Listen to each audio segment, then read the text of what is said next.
Você já esteve em sala de aula e os alunos estavam agindo estranho? Tipo, eles sempre são muito agitados, mas nesse dia estão quietos, olhando para você, como que esperando para dar o bote. Alguma coisa eles estão armando. Não com sorrisinhos para te pegar uma peça ou fazer uma homenagem surpresa, olha que legal. Não, é alguma coisa grave. Dá para sentir no ar, nos olhares. Não sei você, mas isso aconteceu comigo. Foi assim: estávamos em aula em um curso de graduação em letras português e inglês, na disciplina de Língua Inglesa 2, no meio da discussão de um texto teórico sobre cultura e ensino de línguas. Muito interessante, por sinal, para o professor, pelo menos.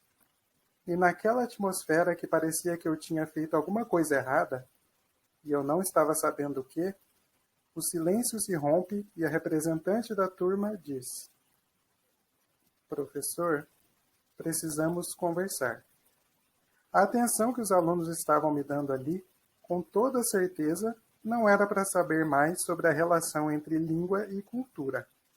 Ah, não era mesmo. Em resumo, eles queriam me dizer, por meio da representante de turma, que as minhas aulas não estavam dando certo. Se você já passou por alguma coisa parecida ou tem alguma empatia pelos colegas de profissão, deve imaginar como eu me senti ali. O que se seguiu foi uma conversa, que só me deixou mais confuso, sobre o porquê de as aulas não estarem dando certo. Era fim do semestre, então eu não tinha muito o que fazer para melhorar a situação naquele momento. Fomos curtir as férias. Nesse período, passeando por uma livraria, me deparei com o seguinte livro: A Escola com que Sempre Sonhei, Sem Imaginar que Pudesse Existir, de Rubem Alves. Nossa, que título interessante! Deve ser bom esse livro. E essa escola? E eram. Fiquei maravilhado. O livro é sobre a Escola da Ponte, em Portugal. Lá, entre muitas outras coisas diferentes e interessantes, eles não têm aulas. Se o meu problema eram aulas que não davam certo, vou me livrar delas, pensei. Parece uma boa solução, não? E não é que foi? Para tornar uma longa história curta, inspirado pela Escola da Ponte, passei a trabalhar com projetos de aprendizagem nas minhas disciplinas, e essa experiência me rendeu uma tese de doutorado, que não vou entrar em detalhes aqui, mas se você realmente tiver interesse, pode acessar esse trabalho online. É só dar um Google no meu nome que você encontra. Sim, meu nome é Rodrigo Calatrone Paiva. Muito prazer. Então, o negócio é o seguinte. Essa história aconteceu mais ou menos assim. O que realmente importa para o que eu tenho para apresentar aqui é a empatia que esses tipos de histórias podem causar. E isso é o principal objetivo das pesquisas consideradas autoetnográficas. Se você já esteve em uma situação parecida com a que eu contei aqui, vai saber que não está sozinha ou sozinho e pode ser levada ou levado a pensar alternativas e a agir no seu contexto. O título da comunicação que submeti para esse evento é Concepção de língua como discurso e suas implicações em pesquisas, o caso da autoetnografia. Vou começar explicando para você o que é autoetnografia, depois a concepção de língua como discurso, e então fazer aproximações entre esta abordagem de pesquisa e esta concepção de língua. Então vamos lá. Em primeiro lugar, o que é a autoetnografia? A autoetnografia é uma abordagem de pesquisa qualitativa. Isso quer dizer que nesse tipo de pesquisa a gente não faz experimentos com manipulação de variáveis. Também não tentamos separar a realidade em pequenas partes para medi-las e estudá-las isoladamente. A autoetnografia também segue o paradigma interpretativista de ciência. E o que isso quer dizer para esse tipo de investigação? Quer dizer que, concebendo a pesquisa dessa maneira, o conhecimento é construído subjetivamente e socialmente. Veja, o conhecimento não é descoberto, ele é construído pelo pesquisador, levando em conta as relações sociais daquele contexto que ele está pesquisando. Assim, os fenômenos observados são sempre percebidos de maneira particular, porque dentro dessa perspectiva não existe realidade que seja independente da percepção. Não existe realidade fora da nossa cabeça, por assim dizer. Isso é o contrário das pesquisas de paradigma positivista, que pressupõem que a realidade é objetiva e independente do pesquisador, que pedem que o pesquisador tome distância daquilo que ele está pesquisando, para ser objetivo, neutro. Na visão interpretativista, isso é impossível. A meu ver, a autoetnografia leva essas características ao extremo. Assim, partindo de origens pós-modernas e pós-estruturalistas, a autoetnografia desafia noções de pesquisas científicas tradicionais, como a busca de verdades universais, a produção de afirmações de conhecimento estáveis e seguras a respeito dos seres humanos, relacionamentos, experiências e aspectos relacionados, a proibição do uso de histórias como fontes válidas de conhecimento e a recusa em reconhecer o conhecimento local e como as identidades sociais influenciam a pesquisa, entre outras características. E essas características a gente pode observar em uma das maneiras de se definir autoetnografia, que é desmembrando o termo em auto, etno e grafia. Auto quer dizer que a pesquisa é realizada a partir do ponto de vista do próprio pesquisador, que estuda a sua própria experiência ou as experiências de sua própria comunidade. Já etno tem a ver com o fato de a pesquisa ter por objetivo evidenciar a forma como a cultura molda e é moldada ao mesmo tempo pelo pessoal. Então, não dá para separar a cultura do pesquisador, em uma tentativa de ser neutro, objetivo. Pelo contrário, é aí, na cultura, que o conhecimento é sempre construído. E a grafia se refere à escrita, com ênfase em seus recursos criativos. Então, em textos autoetnográficos, vamos encontrar características literárias. Eles são geralmente escritos em primeira pessoa e aparecem nos mais variados gêneros, como contos, poesia, ficção, romances, ensaios fotográficos, ensaios pessoais, diários e prosa de ciência social.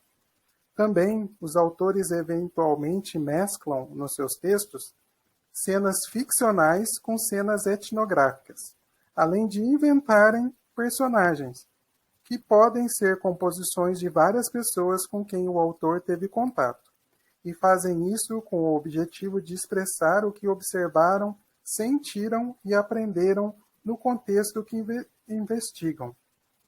Acho que essa característica a gente não encontra muito em textos acadêmicos, não é verdade? Essa característica, para mim, escancara a noção de que o conhecimento é construído subjetivamente e socialmente, e que não se pode separar realidade da percepção. Agora que dei uma ideia do que é a autoetnografia, vou falar de uma concepção de língua que compartilha de muitas características semelhantes. A concepção de língua como discurso. Essa é uma concepção que me parece ser popular em pesquisas na área da linguística aplicada, especialmente naquelas que trazem experiências de ensino-aprendizagem e de formação de professores. Para falar dessa concepção, me baseio na maior parte no texto O Ensino de Línguas Estrangeiras, de Código a Discurso, da professora Clarissa Jordão. Em uma perspectiva pós-estruturalista Foucaultiana, Jordão defende que a língua não funciona como um intermediário entre o mundo e o sujeito, mas constitui o mundo. Então, a língua não está aí para nós, pessoas, falarmos sobre o mundo como ele é, lá fora. Mas, ao contrário, a língua faz nossos mundos, por assim dizer. Mas por que isso? Porque, muito parecido com o que eu falei sobre a autoetnografia, desse ponto de vista, se reconhece que é impossível se apreender a realidade como algo externo ao sujeito, como algo fora da cabeça das pessoas. Pelo contrário, a realidade é construída pelo sujeito e isso resulta em diversas realidades construídas por diversas visões de mundo, que variam de sujeito para sujeito. Se cada um é diferente, tem histórias diferentes, teve experiências diferentes, que resultaram em maneiras diferentes de ver o mundo, cada um percebe, ou melhor, constrói, a realidade de maneira diferente. Assim, a língua, nessa perspectiva, é um espaço ideológico onde se constrói e se atribui sentidos em um processo que está sempre relacionado a quem está interagindo, quando e onde isso está acontecendo. Isso é o oposto, como diz Jordão, de uma concepção de língua como código, como um sistema fechado, que está lá só esperando para ser decifrado, já que é igual para todos. Como que, para se conseguir fazer sentido, fosse suficiente saber definições de palavras, maneiras de pronunciar e regras gramaticais que não mudam de pessoa para pessoa, ou mudam muito pouco, sem se levar em conta quem, onde e quando se está tentando construir sentidos. Assim como na pesquisa autoetnográfica, não se busca descobrir um conhecimento que está lá fora, mas sim construir um conhecimento, que é subjetivo. Em uma aprendizagem que se pauta na concepção de língua como discurso, não se busca decifrar a língua que paira sobre as cabeças dos falantes, mas sim construir sentidos nas interações. Além disso, tanto esta abordagem de pesquisa quanto essa concepção de língua são pautadas em bases pós-modernas e pós-estruturalistas. Agora, há muitas pesquisas que afirmam se basear em perspectivas pós-modernas e pós-estruturalistas no que diz respeito à concepção de linguagem. E se esse é o caso, é coerente e legítimo também tratar a abordagem de pesquisa de maneira similar, assim como faz a autoetnografia. Afinal de contas, a pesquisa é feita na língua. Apesar da legitimidade da pesquisa autoetnográfica, preciso dizer que ela ainda não é de fácil aceitação e consequente publicação, especialmente em suas formas de cunho literário e por vezes ficcional. Esse trabalho é uma tentativa de torná-la mais visível para a comunidade científica da área da linguística aplicada, com a esperança de que esse panorama mude. Aqui você pode conferir as referências que utilizei nessa comunicação, caso você se interesse pelo assunto.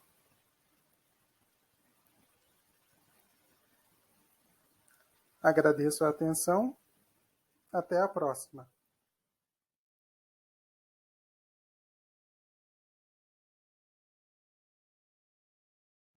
Olá, tudo bem?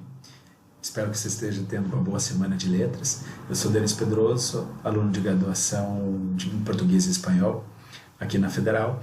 Estou cursando as licenciaturas e, inclusive, o material que vou apresentar para vocês foi concebido para a disciplina de Metodologia de Ensino de Línguas Estrangeiras Modernas e Neolatinas. E dentro dessa disciplina eu peguei o tema do método audiolingual, que eu vou apresentar para vocês inicialmente, e na sequência eu pego um trecho de um outro vídeo em que eu analiso recortes de alguns filmes. Então pode ficar um pouquinho estranha a edição, porque eu tentei, como são vídeos maiores, eu tentei condensar tudo isso em 15 minutos para dar o tempo da nossa apresentação aqui na Semana de Letras. Antes da gente prosseguir, eu penso que é interessante definir 3 conceitos, rapidamente, de maneira bem sintética. conceito de abordagem, que diz respeito aos pressupostos teóricos em relação à língua e aprendizagem que os professores possuem. Segundo, método, que tem a ver com a forma de aplicação desses pressupostos teóricos. E terceiro, técnica, que são os diferentes recursos, diferentes ferramentas que os professores vão lançar a mão para realizar essa forma de aplicação dos pressupostos teóricos. Pois bem, situando no tempo, no contexto histórico, o método audiolingual, a gente tem anteriormente a abordagem gramática e tradução, posteriormente o método direto. A gente, ali entre os anos 40 e 50 nos Estados Unidos, há uma passagem na visão do ensino-aprendizagem, o modo como que era enxergada essa questão. De um lado, o modo mais ligado ao espírito, humanístico, relacionado à gramática e tradução, vai perdendo espaço para uma visão e uma abordagem mais relacionada ao aspecto técnico da língua, que tem a ver com a abordagem estrutural. E dentro dessa abordagem estrutural, a gente tem o método audiolingual como um método que ganha relevância porque cumpre uma função bem estabelecida nessa visão de ensino-aprendizado, que é voltada ao mercado do trabalho, uma visão mais técnica e científica da língua e da relação professor-aluno, ensino-aprendizagem. Aqui no Brasil, durante os anos 50, a gente está sofrendo um processo de industrialização do país. E a gente vai abandonando o modelo francês de abordagem e ensino da língua para o modelo norte-americano. Haja vista também a influência do governo dos Estados Unidos na política do nosso país. Por exemplo, com a USAID, que é a Agência Internacional Americana para o Desenvolvimento de Outras Nações, durante o nosso governo militar em 64. Não só também, e como um exemplo, em 61 é aprovada a LDB, e ali a gente tem o ensino do inglês como prioritário, e o material didático advém dos Estados Unidos. A gente importa não só o material, mas também o método junto. Então, durante ali os anos 70, a abordagem estrutural da língua, essa visão mais tecnicista, mais voltada ao mercado de trabalho, era preponderante. Tá, e como a gente chega no método audiolingual? Eu considero bastante interessante a origem dele, porque tem a ver com a Segunda Grande Guerra. Os Estados Unidos precisavam, o governo dos Estados Unidos precisava com que os seus soldados eles fossem fluentes em diferentes idiomas. Então o exército acaba convocando um grupo de linguistas e teóricos estruturalistas para formar o mais rapidamente esses soldados fluentes em diferentes idiomas. Eles desenvolveram técnicas, aplicaram essas técnicas ao longo de várias horas por dia e vários meses seguidos, até conseguir alcançar esse objetivo de maneira bastante eficiente. Isso chamou a atenção da universidade, eles desenvolveram daí melhor esse método, até então chamado de método do exército, dando áreas de ciência a ele e tornando mais robusto, que chegou e se desenvolveu para acabar resultando no método audiolingual. A gente já viu o contexto histórico mais amplo e também a origem desse método. Agora a gente vai entender quais são os fundamentos teóricos. Pois bem, o método audiolingual, ele parte da linguística estrutural e se soma à psicologia comportamental, ao behaviorismo. Então, a língua ela é entendida como um sistema composto por fonemas, morfemas, palavras, frases, que são organizados através de regras que lhe dão sentido. E o ser humano é compreendido como possuidor de um amplo repertório de comportamentos que funcionam e dependem de estímulo, resposta e também reforço constante. Em síntese, o método precário do exército, que teve bom resultado, acabou se refinando e, com essas bases teóricas mais bem fundamentadas, se tornando o método audiolingual, sobre o qual a gente vai ver agora uma série de características. A ênfase desse método é na oralidade. Assim como na língua materna, a gente aprende primeiro ouvindo e depois a gente fala. A língua é entendida como um conjunto de hábitos. Então, através de um processo mecânico de estímulo e de resposta, atinge-se o hábito condicionado. Nesse método, não se aprende errando, ou seja, sai o erro e o acerto e entra o aceitável e o não aceitável. Então aqui a gente evita o erro ao extremo, para que ele não interfira no processo de aprendizagem. Em relação à diferença entre as línguas, aqui defende-se a análise contrastiva entre elas, comparando seus sistemas fonológicos, lexicais, sintáticos e culturais para prever os erros e evitar a influência da língua materna na segunda língua. A aprendizagem das estruturas deve se dar de maneira gradual. Utiliza-se exercícios de repetição para automatizar as estruturas mais básicas, para depois elas bem sedimentadas, internalizadas, se avançar às estruturas seguintes. E nunca se deve ensinar mais de uma estrutura ao mesmo tempo.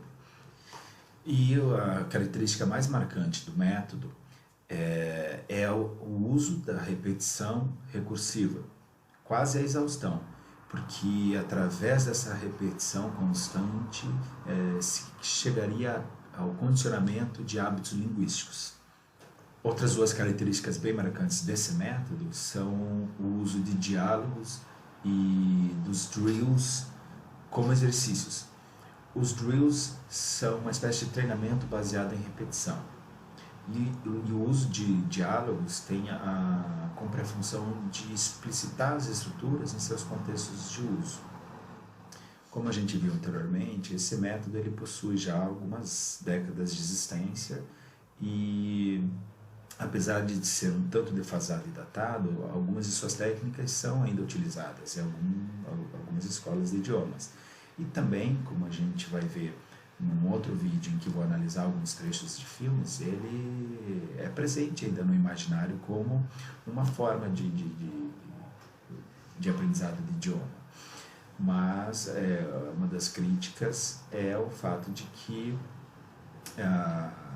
não se enxerga mais a relação ensino-aprendizado dessa maneira estrutural, tecnicista, voltada ao mercado de trabalho. A relação do professor com o aluno não é uma relação de autonomia, de autoridade do professor frente à passividade de seus alunos. É uma relação de construção mútua de conhecimento, de troca. Então, o estudante possui um papel autônomo, ele colabora para o seu aprendizado, ele é atuante.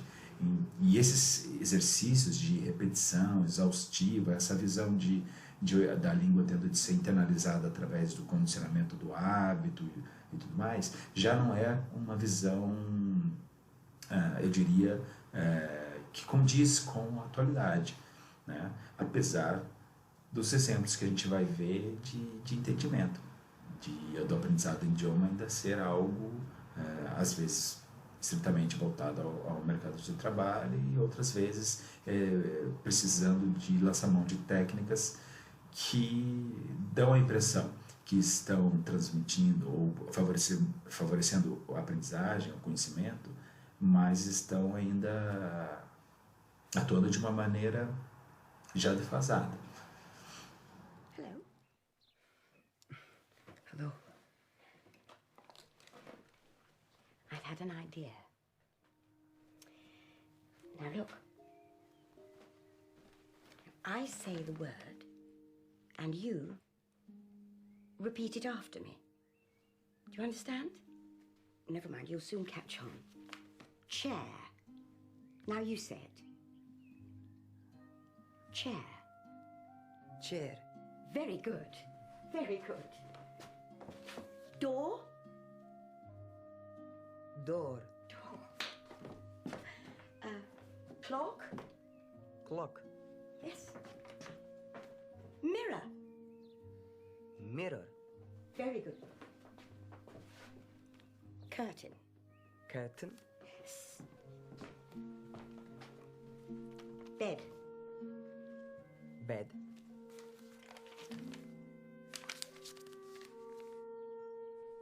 Ursula. Ursula. Me. Ursula. Ursula. Se trata do filme Ladies in Lavender, que foi traduzido como O Violinista que Veio do Mar.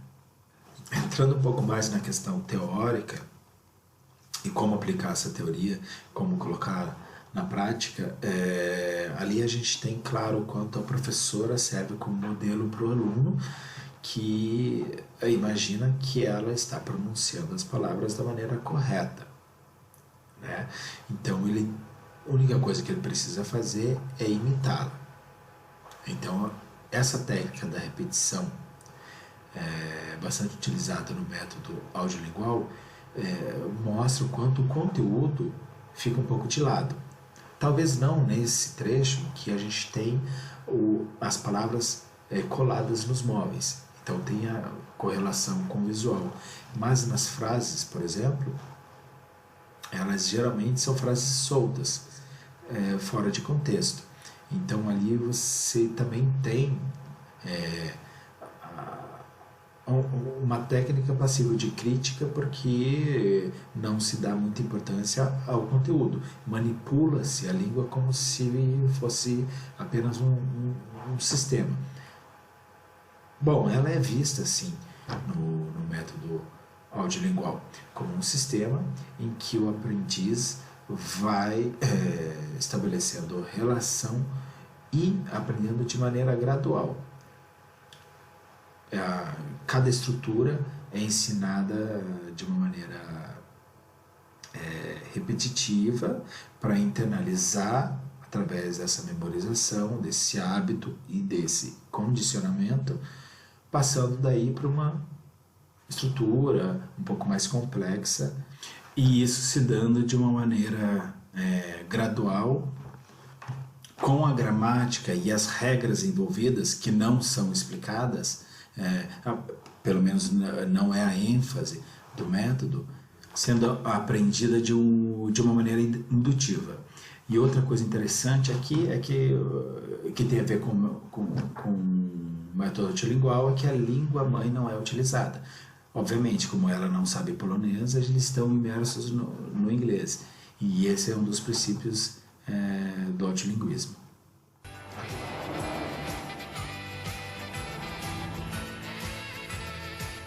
Sherlock Holmes is not a real detective.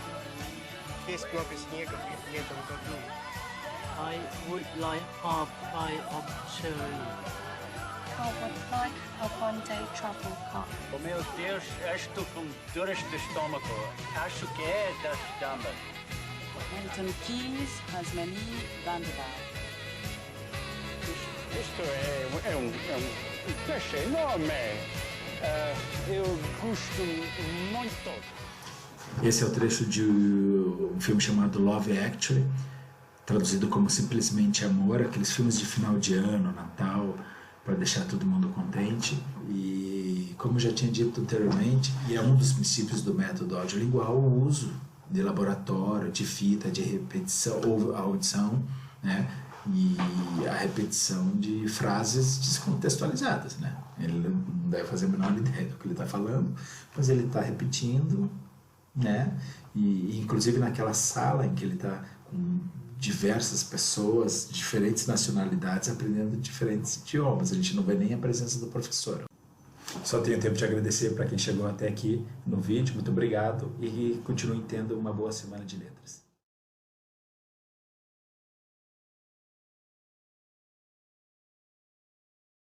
Oi, pessoal, tudo bem? Eu sou a Mayara. E eu sou o Vinícius.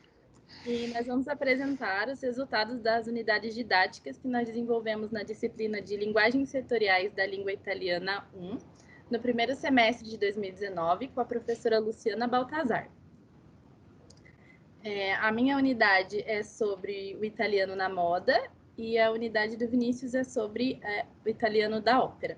O texto que a gente usa como base na apresentação é o Didattica delle Microlingue, da autora italiana Elena Ballarin, da Universidade de Ca' Foscari de Veneza. Então, a linguagem setorial, ou na verdade microlíngua, ou linguagem para fins específicos, seria uma subcategoria da linguagem. Então, todas as línguas têm isso e são elementos linguísticos mais específicos para cada área. Por exemplo, a linguagem da medicina, a linguagem do direito ou a linguagem da culinária. Então, essas diferenças que separam a microlíngua da língua comum, elas podem ser analisadas tanto dos aspectos fonológicos, quanto morfossintáticos, lexicais ou textuais.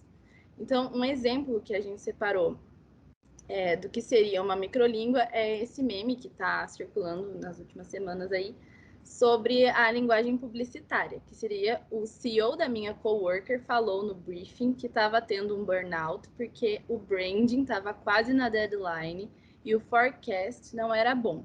Todo mundo no meeting sabia que o budget era péssimo e o approach estava ó. Só outro brainstorming para salvar esse job e mudar o feedback. Então, assim, para uma pessoa que não é do meio publicitário, na verdade, esse tweet pode não fazer muito sentido. E o que acaba...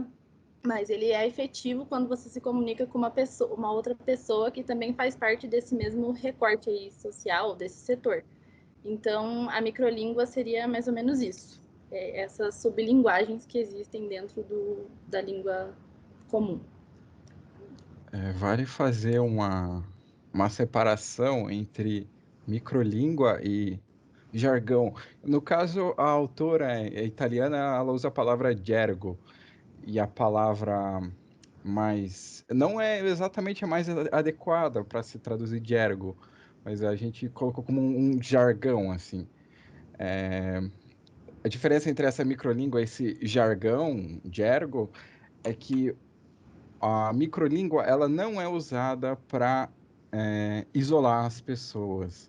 Por exemplo, se eu estou conversando com meu amigo e daí começamos a falar de mecânica, mas a gente fala de mecânica com o propósito de isolar uma terceira pessoa que a gente não gosta, assim. Daí a gente começa a conversar de mecânica, a terceira pessoa não entende nada e a gente usa isso como uma arma para afastar essa pessoa da gente, que a gente não quer que ela esteja ali. E a microlíngua não é isso, ela é usada assim de um modo para haver ali uma comunicação entre as pessoas daquela área de conhecimento, seja mecânica, seja da própria linguística, da literatura. Antes de começar a apresentar a minha unidade didática sobre o italiano na moda, vale lembrar que os cursos de linguagem setorial, eles são feitos quando os alunos têm um objetivo mais específico ao aprender a língua estrangeira. Então, por exemplo, se um grupo de advogados quer aprender italiano porque vai se relacionar com advogados ou pretende fazer algum tipo de curso na Itália, ele vai precisar de um certo léxico um pouco diferenciado do que um curso geral normalmente oferece. Então, com isso, o professor vai pensar em um material didático específico para as necessidades daquele aluno ou daquele grupo de alunos, normalmente grupos restritos, e vai montar a unidade didática ou já vai ter uma unidade montada para aquele grupo. A minha unidade foi pensada, então, para alunos que tenham interesse no campo da moda, como a moda é um referencial na Itália, né? A moda italiana é um referencial. Essa seria a unidade 4 de um curso de italiano na moda. Então, fala sobre o Made in Italy e as empresas italianas, né? Algumas indústrias da moda. Enfim, a ideia da minha unidade é lembrar um pouco uma revista de moda, então por isso que o layout é desse jeito. Tentei me preocupar um pouco com isso, então vocês vão ver que às vezes isso acabou influenciando na organização das atividades. Então, para iniciar, eu faço uma globalização, um aquecimento, né? Então, respondendo algumas perguntas sobre o Made in Italy, se eles sabem o que é, se eles já leram alguma coisa sobre isso. Eu vou dar um zoom aqui para vocês poderem ver melhor. E para ir já estimulando o aluno a entrar ali no assunto da minha unidade. Depois eu trago um vídeo que é de um italiano mesmo, explicando o que seria o Made in Italy. Então, é um vídeo também autêntico, não foi pensado para isso, e eu adaptei. Guarda o vídeo ancora na volta, então, para ele assistir o vídeo mais uma vez, para poder fazer a atividade da página seguinte. E vocês podem ver que, por exemplo, aqui O título da atividade fica na página de cima e as opções na página de baixo, justamente para manter esse layout de revista, para não perder isso. Então, foi uma opção na hora de montar a unidade. E aqui, então, tem as opções que ele deve escolher do que está sendo dito no vídeo ou não. Aqui também mais um texto trabalhando ainda a temática do Made in Italy, para que fique tudo bem claro, e já esses textos vêm recheados daquele vocabulário que vai ser necessário para o meu aluno que tem interesse na moda ou que já é, talvez, dessa área de moda e pretende fazer alguma coisa com o italiano ou na Itália, enfim, ter alguma experiência lá. Depois eu trabalho o texto, né? Sempre apresento um material autêntico e depois trabalho em cima dele. Site italiano, a differenza tra il made in Italy, spiegato nel vídeo e nel texto, então um comparativo entre dois materiais, porque o Made in Italy é diferente do Made in China, por exemplo, então o que é esse Made in Italy, por que isso traz tanto reconhecimento, diferente de outros países, e falando um pouco sobre a importância da moda italiana no mundo hoje, e também esses textos são todos então tirados de sites de moda, de revistas, de jornais. Então, aqui um trabalho, daqui uma tarefa, né, que é para então ele ler e depois grifar tudo e trabalhar com um colega também. Então, estimulando sempre a comunicação e o trabalho em grupos. Aqui, por exemplo, é uma imagem com vários nomes de marcas italianas, tentando manter sempre o layout da revista. Ainda na pegada de uma revista, as chamadas das atividades, né? Então, top 3 marcas da moda italiana seria, por exemplo. Então, eu apresento as 3 mais conhecidas atualmente na Itália, que seriam então a Gucci, a Prada e a Armani, com um rápido resumo sobre a marca e umas imagens de referência e algumas outras informações úteis sobre o mercado da moda atual na Itália. Então, as marcas mais conhecidas para mulheres e as marcas mais conhecidas para homens. Uma lista completa com as 10 marcas mais importantes hoje. E tudo isso para dar um suporte para que o aluno consiga fazer essa atividade, que é um exercício criativo, então ele precisa escrever um texto. Então, tudo isso para que ele faça essa atividade, então, lendo os textos e explicando quais são as palavras que ele conhece, quais são as palavras que ele não conhece, e dizendo se realmente para ele aquelas são as maiores marcas da moda, por quê, e para usar tanto conhecimentos que ele já tinha antes da aula ou os conhecimentos que ele acabou de adquirir. Pois a gente parte para uma imagem, uma atividade mais visual. Então, usando a Dolce & Gabbana e uma campanha que eles fizeram bem interessante, usando características italianas. Então, aqui tem algumas fotos da campanha. Tem também um vídeo sobre essa campanha e depois a gente trabalha em cima da campanha, falando um pouco sobre esses aspectos italianos que são usados, o que eles acham disso, se eles conseguem identificar quais são. E depois, com aquelas imagens que foram apresentadas, eles precisam criar um mapa conceitual, usando então o vocabulário da moda. Que também aqui eu já suponho que, como essa é a unidade 4, algumas dessas coisas mais básicas já teriam sido vistas nas unidades 1, 2 e 3. Então aqui eles vão colocar o tipo de roupa, a cor e a estampa que eles escolheram das imagens de cima, uma tarefa, e aqui eu trago, mesmo que a gente já tenha visto, né, supostamente nas aulas anteriores, aqui entra as vestimentas em italiano, alguns exemplos, e alguns exemplos de cores, e também deixo bem claro que eles podem usar o celular ou dicionários, caso sintam necessidade. E basicamente é isso, então, da minha unidade. A minha unidade que eu desenvolvi foi uma unidade para ensinar a língua, o italiano, usado na ópera. Essa teve toda uma preocupação, como vocês podem ver, com a estética, dela parecer um libreto de ópera, com uma carinha mais antiga, com cara de papel velho, como se fosse desenhado, meio datilografado. E para essa unidade, eu pensei em usar a ópera Il Guarani, no caso, que é uma ópera brasileira, que é uma ópera baseada no romance O Guarani, do José de Alencar, mas ela foi escrita em italiano na Itália. E daí eu usei ela como base para ensinar o italiano da ópera nessa unidade didática. Comecei com uma introdução, por exemplo, deixa eu ver se eu consigo aumentar um pouco aqui. Por exemplo, uma introdução tipo, já escutou a ópera? Sim ou não? Por quê? Uma motivação, assim, palavras conhecidas ali do mundo da ópera e tudo mais. E claro, mostrei um pouco do Carlos Gomes. Também inclusive as fotos, elas estão também todas preto e brancas, mesmo que elas fossem coloridas. Mais para frente aqui, por exemplo, tem a diferença entre os dois cantos. Por exemplo, tem o canto popular e o canto erudito. E daí tem aqui vídeos, músicas, também sempre seguindo essa estética aqui de libreta em preto e branco. Inclusive tem aqui, tipo, por exemplo, a foto do Djavan aqui, comparando com a da Carmen Monarca. Os dois, por exemplo, eles cantam a mesma música. Daí eu fiz um exercício, um cantando na versão erudita e um cantando como um canto popular. O que mais? Descendo mais aqui tem a letra da música, para sentir essa diferença entre os dois tipos de canto, né? Mesmo em português mesmo, até porque é muito complicado, né, de ouvir a ópera, de entender o que está sendo dito, né? E já é complicado, a partir dessa música, de entender em português, imagina em italiano, né? Então, primeiro faz uma preparação em português, para a pessoa entender como que é esse canto erudito, para aí depois passar para o italiano, né? Porque num primeiro momento ninguém vai entender nada mesmo em português. Aí depois tem uma comparação ali, faz uma comparação com o Guarani, com o romance, das diferenças do romance para a ópera, e nisso já começa a introduzir os termos da ópera, por exemplo. Aqui a introdução, né, das duas.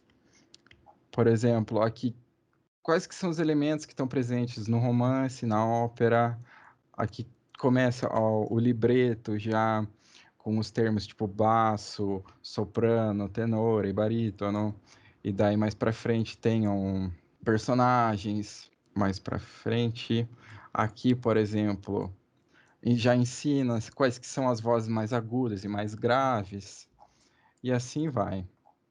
Aqui, por exemplo, aqui já começa o libreto mesmo, já para ensinar o italiano da ópera, por exemplo, scena seconda, daí tem aqui a rubrica, todos esses termos que vai introduzindo ali com a unidade.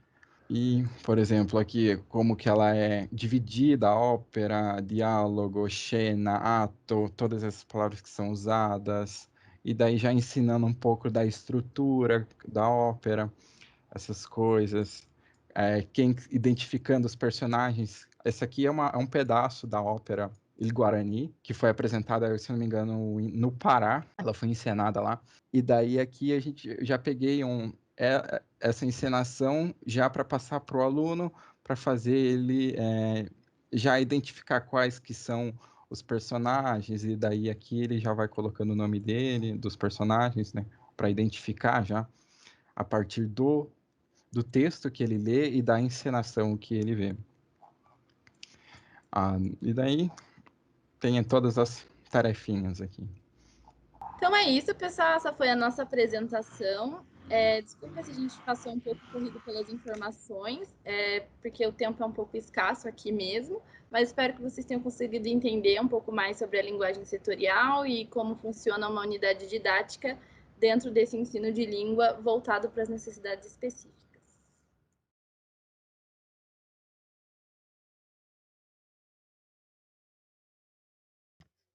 Oiê, prazer em conhecer. Meu nome é Milena. Eu estudo letras, português e italiano aqui na UFPR. Eu tô no 3º período. Ano passado eu participei do projeto de extensão Italiano, Língua de Herança da Grande Curitiba. Eu atuei principalmente na parte de auxiliar na produção de material didático.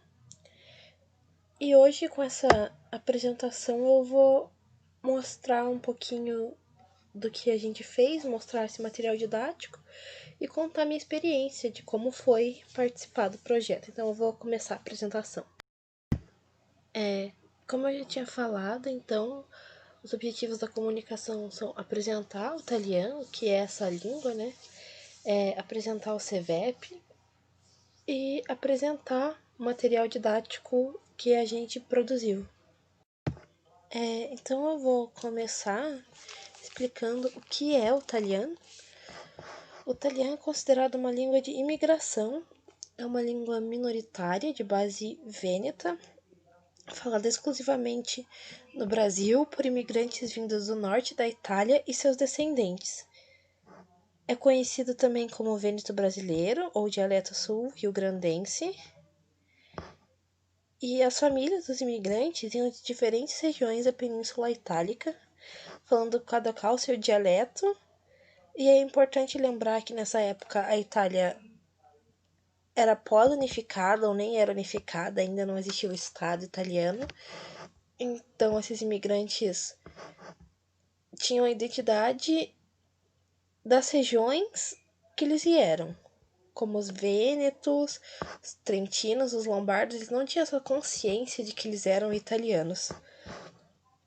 E essa necessidade de comunicação entre eles e entre os brasileiros, né, que já estavam aqui, faz nascer o italiano. E muitas vezes esses imigrantes eram colocados em colônias mistas, ou seja, o italiano também tem influência do francês, do polonês, do alemão, dependendo da região. Então, o italiano não é uma língua homogênea. O italiano falado aqui no Paraná não é o mesmo italiano falado no Espírito Santo. E assim como o italiano falado aqui em Colombo não é falado em Santa Felicidade. Então, tem outras variações. Por essa origem diversificada dos imigrantes italianos, que a gente diz que apesar da base vêneta, o italiano também tem influência de outros dialetos, como o lombardo, o trentino, friulano, dialetos principalmente do norte da Itália.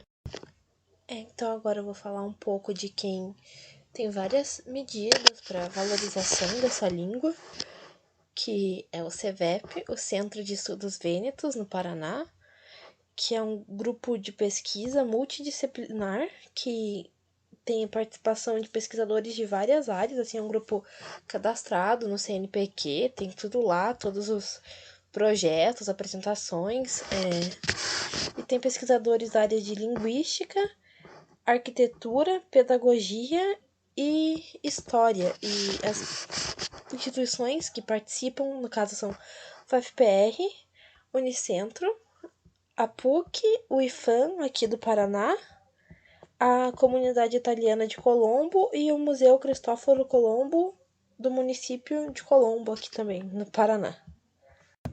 Então, passando para as iniciativas que o CEVEP tem para valorizar o italiano, a gente tem o livreto, que são mapinhas conceituais divididos em 5 seções: língua, trabalho, gastronomia, religião e família. E esses mapinhas também têm fotos da comunidade. E aqui tem o exemplo, né, do mapa do trabalho, no caso. Em seguida, então, vem as entrevistas realizadas. Em Santa Felicidade são 31 em italiano e 2 em português. Em Colombo são 25 em italiano e 7 em português. Esses entrevistados assinam o termo de consentimento. É feita a ficha social dos informantes. E aí, em seguida, essas entrevistas são analisadas e são registradas com urgência. Sobre a produção de material didático, eu vou falar um pouco melhor daqui a pouquinho. A gente tem a produção de glossários aqui nessa variação, em torno de Curitiba. A divulgação do grupo em eventos científicos, tanto nacionais quanto internacionais, em eventos com a comunidade. E temos o grupo de estudos, que a gente estuda o conceito de língua de herança, ou língua e dialeto, a história do Paraná e a história da imigração italiana, tanto no Brasil quanto no Paraná. Agora, finalmente, vamos falar da produção do material didático. Eu vou deixar passando as fotos do material didático enquanto eu vou continuando a apresentação.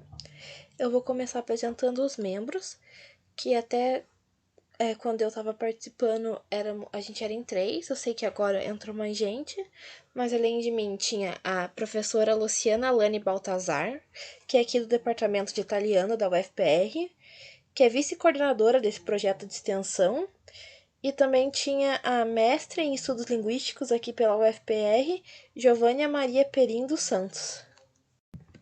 Esse material didático é gratuito. O público-alvo são pessoas que já tiveram contato com a língua, que ouviam os pais, os avós falando quando eram crianças e agora querem retomar.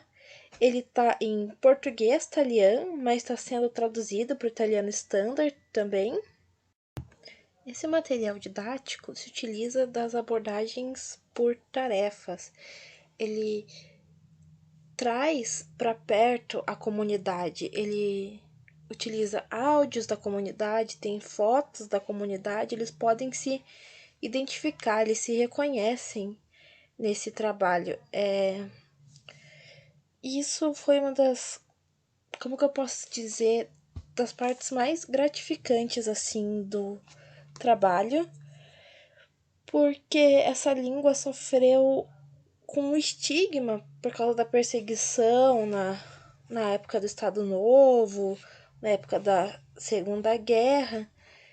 E é muito bonito ver o orgulho que eles sentem agora, como eles se emocionam quando eles falam da experiência que eles tiveram, dos preconceitos que eles sofreram e como eles ficam felizes quando essa parte da identidade deles hoje está sendo valorizada. Então eu acho que é isso. Eu vou deixar aqui minhas referências, as que eu utilizei para fazer o trabalho. Eu gostaria muito de agradecer pela paciência de quem assistiu até aqui, porque eu não tinha experiência nenhuma com esse formato de mídia antes desse vídeo. Eu também gostaria de pedir para vocês procurarem o CVEP nas redes sociais. E é isso, muito obrigada. Tchau, tchau.